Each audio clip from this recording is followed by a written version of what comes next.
हर खबर पर हमारी नजर। नमस्कार, केलांचल टाइम्स में आपका स्वागत है। आपके साथ मैं हूं नैनी मिश्रा।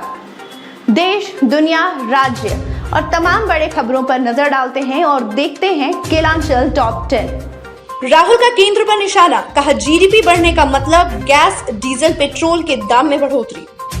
कांग्रेस नेता राहुल गांधी ने बुधवार को राष्ट्रीय मौद्रीकरण, पाइपलाइन, महंगाई, अर्थव्यवस्था जैसे मुद्दों पर केंद्र सरकार को घेरते हुए कहा कि पेट्रोल डीजल की महंगाई से देश की जनता पर दोहरी मार पड़ रही है। कांग्रेस के पूर्व अध्यक्ष राहुल गांधी ने संवाददाता सम्मेलन में कहा कि मोदी जी कहते रहते हैं कि जीडीपी बढ़ रही है। वित्त मंत्री का कहना है कि जीडीपी ऊपर की ओर प्रोजेक्शन दिखा रही है। तब मुझे समझ में आया कि जीडीपी का क्या मतलब है। इसका मतलब है गैस, डीजल, पेट्रोल। गांधी ने कहा कि सरकार जब कहती है जीडीपी बढ़ रही है तो इसका मतलब है कि जी से गैस, डी से डीजल और पी से पेट्रोल के दामों में बढ़ोतरी हो रही है। आरजेडी प्रदेशाध्यक्ष जगदानंद ने बिगाड़े बोल, कहा आरएसएस को तालिबानी। आरजेडी प्रदेश अध्यक्ष जगदानंद सिंह इन दिनों सुर्खियों में बने हुए हैं, चाहे फिर वो तेज प्रताप के साथ तल्खी हो या फिर विवादित बयान। अब जगदानंद सिंह ने एक बार और बयान देकर हंगामा खड़ा कर दिया है। जगदानंद ने अब आरएसएस को तालिबानी कह दिया है। इसके बाद राजनीतिक गलियारों में हंगामा हो गया। पिछले दिनों आरजेडी कार्यालय में हुए आपदा प्रकोष्ठ की बैठक में कार्यकर्ताओं को संबोधित करते हुए जगदानंद सिंह ने कहा कि तालिबान एक नाम नहीं बल्कि संस्कृति है जो अफगानिस्तान में है। भारत में आरएसएस तालिबानी है और कुछ भी नहीं। कांग्रेस में दरार, G23 गुटों में बैठक। पीके की पार्टी में शामिल होने की अटकलों से कई नेता नाराज। चुनावी रणनीतिकार प्रशांत किशोर को कांग्रेस में शामिल करने के कयास के बीच कांग्रेस के असंतुष्ट नेताओं के ग्रुप G23 में भी चर्चा हुई। सूत्रों के मुताबिक जन्माष्टमी के दिन कपिल सिब्बल के घर हुई G23 ग्रुप के नेताओं की बैठक में पीके के हाथ थामने की खबरों पर नेताओं की राय बटी हुई है। तालिबान से बात करने पर उमर अब्दुल्ला ने साधा केंद्र पर निशाना, पूछा क्या आप उसे मानते हैं आतंकी संगठन। कतर में तालिबान नेता के साथ भारतीय राजदूत की पहली बार औपचारिक मुलाकात मंगलवार को हुई। सरकार की तरफ से खुद इस बारे में जानकारी देते हुए कहा गया कि इस दौरान अफगानिस्तान में फंसे भारतीय की सुरक्षा और उनकी वापसी घर लाने पर चर्चा की गई है। आईसीयू में है सायरा बानो, ब्लड प्रेशर और शुगर लेवल बढ़ने से सांस लेने में दिक्कत। बॉलीवुड की जानी मानी अदाकारा सायरा बानो, जो कि दिलीप कुमार की पत्नी है, कुछ दिनों से बीमार चल रही हैं। उन्हें ब्लड प्रेशर और शुगर लेवल बढ़ने की वजह से सांस लेने में दिक्कत हो रही है। तबीयत काफी बिगड़ने की वजह से उन्हें 3 दिन पहले मुंबई के हिंदुजा अस्पताल में भर्ती कराया गया।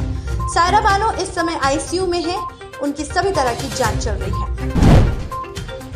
अब खबर झारखंड से। न पीएम मोदी ने सुनी फरियाद, न एक्टर सोनू सूद ने। झारखंड के नौजवान खुद बनाने लगे सड़क। प्रधानमंत्री नरेंद्र मोदी से फरियाद की।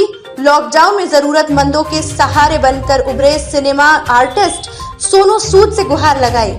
हालांकि उनसे कुछ मांगा नहीं, बस मांग को जगह तक पहुंचाने का आग्रह किया। लेकिन आवाज जब कहीं नहीं पहुंची तो हिम्मत न हारते हुए गांव के नौजवानों ने ही बीड़ा उठाया। दशरथ मांझी ने अगर पहाड़ तोड़ दिया तो क्या एक सड़क अपने दम पर नहीं बनाई जा सकती।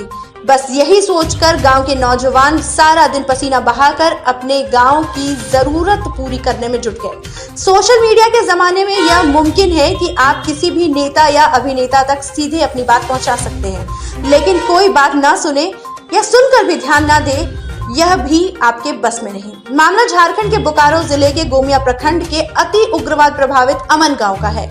यहाँ के युवक संजय महतो ने प्रधानमंत्री नरेंद्र मोदी, अभिनेता सोनू सूद से ट्विटर के जरिए आग्रह किया कि झारखंड के गांव की सड़क बना देने की मांग मुख्यमंत्री हेमंत सोरेन तक पहुंचा दी जाए।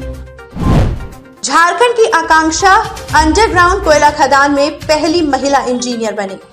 केंद्रीय कोयला और खान मंत्री श्री प्रहलाद जोशी ने सेंट्रल कोल फील्ड लिमिटेड के उत्तरी करणपुरा क्षेत्र में चूरी में भूमिगत खदान में काम करने वाली पहला महिला खनन इंजीनियर बनने पर आकांक्षा कुमारी को बधाई दी। हजारीबाग जिले की रहने वाली आकांक्षा सीसीएल की पहली महिला खनन इंजीनियर है। इससे पहले मंगलवार को सीसीएल ने संस्था के इतिहास में आकांक्षा कुमार की इतिहास रचने के बारे में मंगलवार को सोशल मीडिया पर जानकारी दी। राज्य में एचईसी की बिजली कटी तो हड़कंप, 126 करोड़ रुपए से ज्यादा का बिल बकाया था। एचईसी में मंगलवार दोपहर करीब 2:30 बजे बिजली कट गई। इससे हड़कंप मच गया। दरअसल एचईसी पर बिजली विभाग का 126 करोड़ 47 लाख रुपए से ज्यादा का बिल बकाया है। बिजली विभाग की ओर से दी गई 15 दिनों की मोहलत के अंदर एचईसी ने बकाया राशि का भुगतान नहीं किया। इसके बाद एचईसी की बिजली मंगलवार दोपहर करीब 2:30 बजे काट दी गई। बिजली कटने के बाद एचईसी में चल रहे तमाम प्रोजेक्ट रुक गए। इनमें डिफेंस के एक महत्वपूर्ण प्रोजेक्ट आकांक्षा का काम भी ठप हो गया। सदर अस्पताल की टीम खुद बनाएगी जन्म मृत्यु सर्टिफिकेट, टीम का हुआ गठन। साइबर अपराधियों ने सदर अस्पताल के उपाधीक्षक डॉक्टर एस मंडल का यूजर नेम और पासवर्ड का प्रयोग कर कई जन्म मृत्यु सर्टिफिकेट बना लिए थे। इस फर्जीवाड़ा को रोकने के लिए सदर अस्पताल प्रबंधन ने ठोस कदम उठाया है और सदर अस्पताल की टीम खुद से जन्म और मृत्यु प्रमाण पत्र बनाएगी। डॉक्टर एस मंडल ने बताया कि जन्म मृत्यु सर्टिफिकेट पहले प्रज्ञा केंद्र से बनाया जा रहा था, लेकिन अब सदर अस्पताल की टीम खुद से जन्म और मृत्यु का सर्टिफिकेट बनाएगी। झारखंड में one nation one ration card scheme का लाभ उठाने के पिछड़ रहा राशन कार्ड धारी, प्रचार प्रसार की तेज होगी मुहिम। राशन कार्ड धारकों के लिए झारखंड में one nation one ration card की पहल हो चुकी है। इसका लाभ यह है कि कोई भी ऐसा नागरिक जिसके पास राशन कार्ड है वह अपने राज्य में या देश के किसी भी हिस्से में रह रहा हो राशन उठा सकता है। किसी भी राज्य का कार्ड धारक अगर दूसरे राज्य में किसी कारणवश निवास कर रहा है तो वह ऑनलाइन जन वितरण प्रणाली दुकान से बायोमेट्रिक सत्यापन के आधार पर राशन पाने का हकदार होगा। केलांचल टाइम्स, हर खबर पर हमारी नजर।